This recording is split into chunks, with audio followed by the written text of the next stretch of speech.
Ahojte, vítam vás v druhom dieli podcastu Filmcast. Dnes mám hostia, ktorého meno určite poznáte, DJ Moto. Čaute. Jeho meno nájdete na plagátoch, kluboch, playlistoch. Ale dnes sa ideme pozrieť na to, ako to celé začalo. Poďme rovno na to. Tak čau, DJ Moto. Čauko. Povedz nám, ako to celé začalo. Tak začalo to tak, že vlastne som pozeral s otcom na nejaké videoklipy, buď z pesničiek, alebo napríklad aj Marshmallowa, hej, a z neho som sa inšpiroval ako malý, hej, že proste ako bol to môj sen, aj môjho otca, on chcel byť tiež DJ, ale nejak mu to nevyšlo. Ale akože nakoniec som aj jeho sety pozeral, akože aj Marshmallowa, hej, proste pozeral som nejakých DJov, akože nejaké mashupy, alebo bolo to možno fakt pár rokov dozadu, no možno 5-6, hej, takže ono to ešte nebolo akože až tak vybudované, hej, tá drum and bass komunita, takže vlastne ja som zo začiatku počúval také, že EDM, hej, a nejaký house, nejaký light house, hej, a vlastne takto ja som sa dostal k DJingu. Mhm. Kedy a kde si prvýkrát sa stretol s DJ-om? Vlastne ja som chodil do tanečnej školy Street Dance Academy, hej, a tam Laci Strike ako hlavný DJ, tak teda hlavný tréner bol DJ a na tábore som mu prizeral tak, keď robil party, hej, do konzoly a inšpiroval som sa. Čo ťa na DJ-angu najviac zaujalo? Tak zaujalo ma to, že DJ vlastne robili niečo kreatívne, hej, že ako dávali svoje srdce, akože robili svoju tvorbu a vlastne tam zaujímali ma aj tie prechody, hej, medzi pesničkami, že ako to môže byť, že z jednej pesničky zrazu to prejde do druhej a ani o tom neviem. Takže to ma tam najviac zaujalo na A tom. pamätáš si na úplne prvý mix, čo si robil a ako to vyzeralo? Prvý mix, to som robil na chate a to bolo hrozné niečo. To som dokonca ani konzolu nemal, hej, to som ja sa iba pripojil s notebookom na reprak a púšťal som ja z okna, hej, na záhradu z repraku nejaké pesničky, hej, čo som ja mal vybraté na YouTube v playliste. A aké si mal vybavenie úplne na začiatku? Tak úplne na začiatku, ako dajme tomu tak možno 4 roky dozadu, keď sa tak bavíme, tak som nemal žiadne, hej, že mal som iba otcov notebook, na ktorom som skoro nič nevedel, ale sťahoval som si aplikácie DJingu, ale zistil som, že sú platené.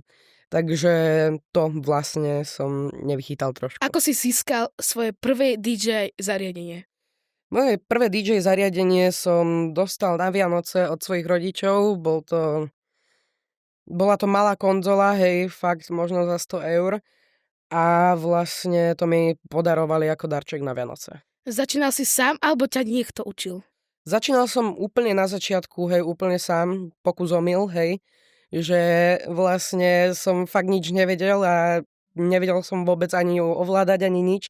Len som sa proste prizeral na tých DJov, skúšal som aj nejaké YouTube tutoriály, ale nepomohli. Mal si nejakého DJ vzor alebo idola, ktorý ťa inšpiroval? No jasné, mal som tam Aviciiho, a škoda, že už nie je medzi nami.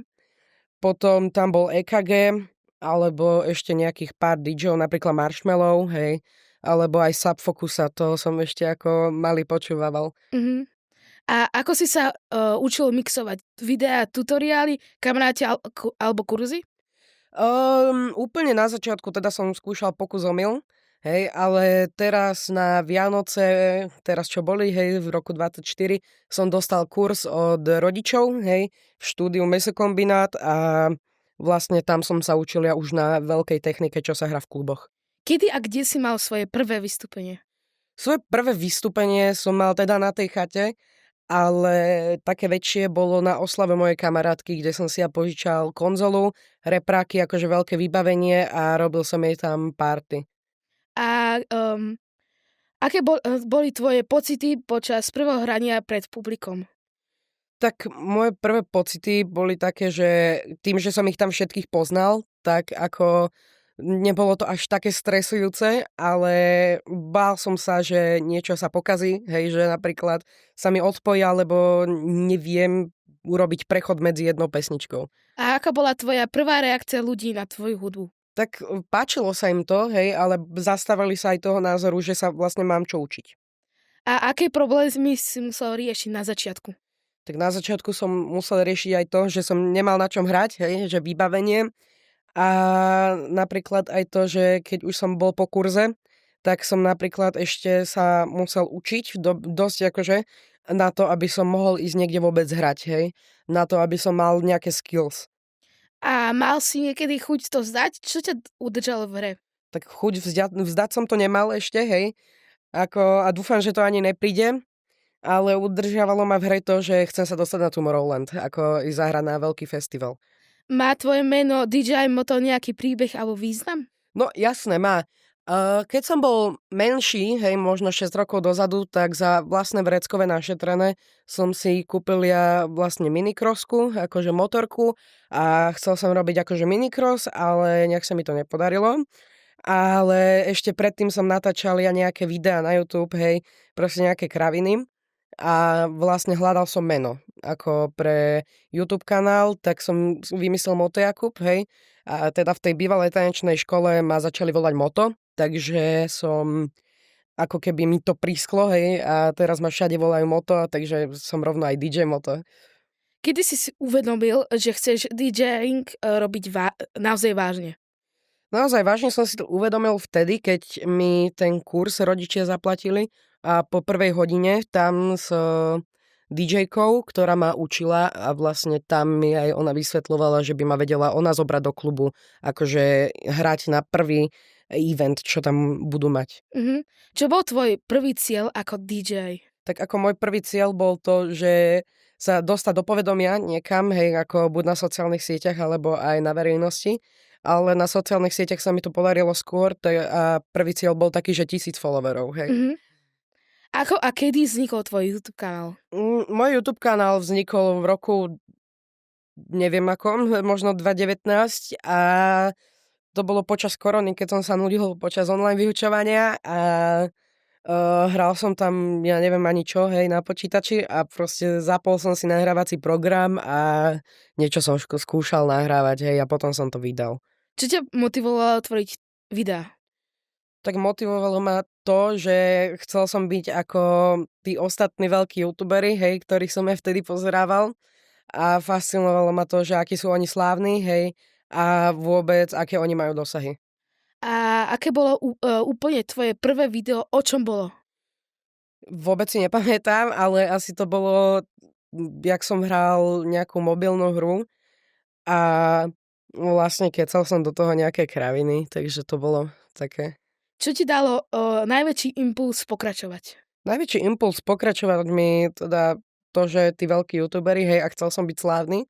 A moc som si na tú dobu myslel, že dostanem YouTube play button, ten silver, takže to som si už moc myslel, ale to ma akože motivovalo pokračovať. Ale akože neskôr som si úplne prestal. Ktorý moment bol pre teba zlomový na začiatku kariéry DJ? DJ, tam bol ten, že teda tá technika nebola, hej, a tým, že ja som nemal vlastný notebook, hej, že ja som používal mamkin na ten DJing, ale úplne na začiatku, teda pred kurzom to ešte tak bolo, že vlastne nič som nevedel, hej, že to som fakt ja iba na počítači, hej, v rekordboxe, to nahrával akože cez diktafón, hej, cez reprak, cez mobil, takže to bol taký. Hej. A ako sa tvoj štýl hrania menil od prvých dní? Od prvých dní, tak tým postupne som bol skúsenejší, hej, akože aj s technikou som bol a bol som už aj po kurze, hej, počas kurzu som bol skúsenejší aj s tou technikou, ale aj s hudbou, že ako to pracovať a tým, že som tanečník, tak vlastne tú hudbu ja počúvam hudbu od malička a ako beatmatching pre mňa nebol problém. A čo ťa najviac baví na DJingu dnes, čo si nečakal na začiatku? Takže to bude mať také veľké, dobré ohlasy a veľké dosahy a že ľudí bude baviť moja tvorba, že proste budú si užívať so mnou, hej, a to bolo úplne najviac. A mal si nejaké technické problémy alebo nehody na prvých vystúpeniach? No, na prvom streame, ktorý som mal v štúdiu, tak bolo to, že ad jedna som to nemal dobre zapojené, takže najprv mi tam nenahrávalo zvuk, že nebolo tam počuť skoro nič. A rovno v prvých minútach som to rovno pokazil, hej, takže... Ale z chýb som sa naučil, hej, a teraz to už nahrávam profesionálne. A ako vyzerá tvoj tréning a príprava na vystúpenie na začiatku? Tak teraz ja momentálne si pred každým vystúpením teda, ako ja každý štvrtok streamujem, hej, o 10:00, tak ja si stiahnem nejaké pesničky, hej, buď kúpim, alebo stiahnem na čierno, hej, a urobím si z toho set, najprv si tie pesničky ja predpripravím a urobím si z toho nejaký set. Teraz už mám doma konzolu od Pioneer a vlastne zahrám si to pred tým streamom, aby som videl, že či je všetko v poriadku, keď tak urobím nejaké menšie úpravy a vlastne to rovno spustím von. Mal si podporu rodiny alebo kamarátov? Ako to prebiehalo? Jasné, mal som od rodiny aj psychickú, ale aj finančnú. Tým, že mi zaplatili prvý kurz, hej, a aj prvú konzolu, takže za to som im veľmi vďačný. A od kamarátov jasné, zdieľavali ma na Instagrame a dávali ako mňa do popredia medzi ich ľudí a kamarátov, že vlastne na mňa hovorili dobré ohlasy, že som dobrý DJ, hej, že budem streamovať a robili mi plus minus takú reklamu. A aké rady by si dal ľuďom, ktorí začínajú DJ? No tak podľa mňa netreba to rovno hneď prepáliť s najlepšou technikou, hej, a nebyť strašne zbrklý a nemať strašne veľké ego, lebo aj keď vy vyletíte, akože aj followerami alebo proste veľké dosahy, že budete mať, ako rýchlo vyletíte, tak môžete rýchlo aj spadnúť, hej, že proste ono je to aj o tom, že ako máš nastavené to svoje ego a takto. Čo si sa naučil o sebe počas začiatkov? Tak naučil som sa aj to, že proste ako keby nemám byť zbrklý a že všetko má svoj čas. Napríklad teraz už si ma volajú na akcie, ale vôbec to tak nebolo pred 3 alebo 4 mesiacmi. Že kedy som úplne začínal a začínal som vlastne od nuly, lebo som vôbec tomu nechápal, hej, ale pozeral som aj na nejaké tutoriály, hej, ako na TikToku alebo proste na sociálnych sieťach, že tutoriály ako urobiť mashup alebo proste niečo také. Ale vlastne tak, no. A aký bol tvoj najväčší strach, keď si začínal? Že sa nedostanem do popredia, alebo že proste ja sa budem snažiť, hej, budem do toho dávať strašne veľa úsilia, hej, budem do toho dávať strašne veľa peňazí a že vlastne nič mi z toho nevíde, hej, že ako kariéra vôbec nič, že nebude. Pamätáš si na niečo, čo ti povedal niekto blízky a pomohol ti? Áno, pamätám si, moja DJ-ka Circle, neviem, Circle Drum and Bass na Instagrame, tam, ktorá ma zaučala, tak aj ona mi hovorila, že netreba byť zbrklý, že všetko má vlastne svoj čas, hej. Že aj jej trvalo nejaké tie 2 roky, kým sa vypracovala na to, ako teraz ona je. Ako si riešil kritiku na začiatku? Kritiku som práve, že ja vôbec neriešil, hej. Ako, neviem, proste mňa nezaujímali zlé názory iných, hej. Ale tie dobré ja si berem dobre, hej, že proste berem si to k srdiečku a vlastne úplne super. Čo by si nespravil inak, keby si mohol vrátiť čas? Tak nebyť zbrklý a nechcel by som mať všetko naraz, hej, že nechcel by som ísť rovno hneď po prvom kurze, hej, ísť hrať na Tomorrowland alebo proste na nejakú väčšiu akciu, hej, drum and bass, ale že proste byť ako pomalšie sa vybudovať. Ktoré skladby alebo žáner si vtedy naviac hrával? Tak pôvodne som hrával hudobný žáner EDM, alebo proste také ako keby klasiky, ktoré poznáme z TikToku. Ako ešte potom som skúšala nejaký tech house, hej, hip-hop, ale teraz ja sa držím drum and bass a profesionálne robím drum and bass, ale som vyučený aj na iné žánre. A ako si vyberal hudbu na svoje prvé sety? Tak pomáhala mi tá DJ-ka Circle, hej, a za to je veľký shoutout. Ona mi poslala aj nejaké tracky, hej, ukázala mi, že ako sa to tvorí. A potom teda vlastne som si sťahoval ja nejaké pesničky z YouTube napríklad, hej, ako drum and bass, nejaké známe, ako je teraz napríklad Vibration, alebo neviem, Solar System od Subfocusa, ako tieto úplne známe a z tých som skúšal akože úplne prvé sety. Mal si nejaký sen alebo cieľ, ktorý ťa motivoval? Tak mám sen, ktorý ma motivuje a chcel by som si zahrať teda na nejakom veľkom festivale, ako napríklad Tomorrowland, hej, alebo aj v Československu napríklad Pohoda, Grape, alebo Beats for Love, alebo niečo také. Mm, ako sa menili tvoje očakávania od DJingu? O DJingu moje očakávania akože prišlo mi to tak, že ako keby DJ sú iba tí, ktorí robia hudbu, hej, občas si ich nejaký človek vypočuje akože na Soundcloude alebo Spotify, ale že im nedáva nejakú veľkú pozornosť, čo som sa ja dosť mýlil. A teda aj sa mi to ukázalo, hej, že fakt ako veľa ľudí to zaujíma, ľudí zaujíma veľmi dobrá akože muzika a tvorba ostatných ľudí. Aký bol tvoj najväčší úspech z prvých mesiacov či rokov? Tak môj najlepší úspech teraz, čo som pred pár mesiacmi dostal, tak to bolo možno pred mesiacom a dosiahol som 10 000 sledovateľov na Instagrame a vlastne ma aj oslovili viacerí ľudia, že ísť hrať na akcie alebo teda o spoluprácu. Mhm. Čo ti dalo najväčšiu radosť na tvojej ceste?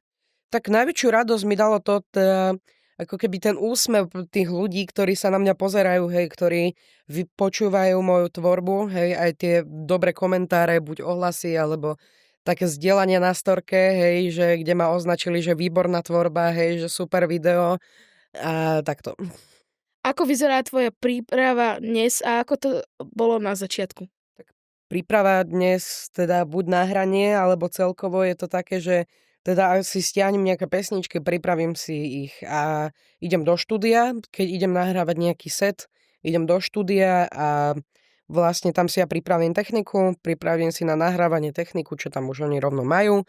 Pripojím si USBčko, hej, urobím si zvukovú skúšku, že proste, aby sa nič nepokazilo počas setu. A vlastne takto, no. Máš nejaký vtipný alebo nezabudnutelný príbeh z prvých dní?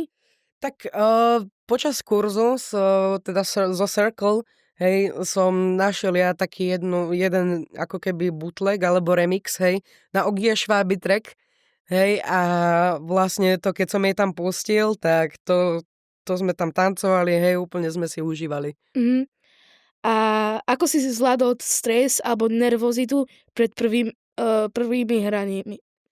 Tak práve, že ja som moc nervózny nebol, hej, ale mal som akože také tie motýliky v bruchu, hej, že vlastne teraz ja idem hrať von, akože idem hrať pre verejnosť, hej, a že už to nie je len také, že som zavretý v štúdiu a nahrám si to, hej, kde na mňa nikto nepozerá okrem možno jednej osoby, hej, ktorá tam bola so mnou. Ako sa tvoje publikum menilo od začiatku? Tak od začiatku úplne to bolo také, že najprv teda ma počúvala rodina, kamaráti, hej, a proste postupne sa to vypracovalo do akože väčších dosahov, napríklad na Instagrame, hej, kde ma začali počúvať aj nejaké akože keby celebrity alebo influencery, hej, že teraz akože mňa sleduje napríklad Janis, sleduje ma Svetozár, hej, aj Duklok už videl moju tvorbu, takže to sa mi takto strašne menilo. A teraz otázka iná, že ako zvládáš hejty, komenty a hejterov? Práve, že ja týchto hejterov neriešim. Že ono je to také, nech si človek myslí, čo chce, ale nad nikým sa nevyvyšujú a nikoho neponižuje, hej. Ja to berem tak, že proste niekto si myslí svoje, neberem mu to, hej. OK, na čo si ho bloknúť, čím ty dokážem, ako keby to teraz začnem riešiť, hej, v komentároch začnem sa s ním hádať, alebo toto. Má ego svoje, myslí si, že ako ma odfajčil niekam preč, hej, psychicky, ale to vôbec, že není pravda, akože mne to je plus minus jedno, hej, aj zlé komenty, alebo zlé ohlasy na toto, každý má iný music taste, alebo proste iný názor na mňa, alebo iný názor celkovo na DJing, alebo drum and bass. Čo by si chcel ešte povedať o svojich začiatkoch, čo sme ešte nespomenuli? Tak ešte na záver chcem povedať, že som najprv vôbec fakt nevedel, hej, že kde začať a Vlastne nakoniec sa mi dala prvá spolupráca, čo teda je s firmou Razer, takže vlastne oni mi posielajú Razer, hej, a ja robím akože reklamu, alebo teraz budem mať aj ja vlastné trička, hej, možno niečo urobím také, že o limitovanú edíciu, hej, to by som urobil, ale možno za 20 000 followerov, alebo nejak tak, že by som dal urobiť pár kusov, akože trička, a že to, keď tak by som potom mohol predať za nejakú priateľnú cenu.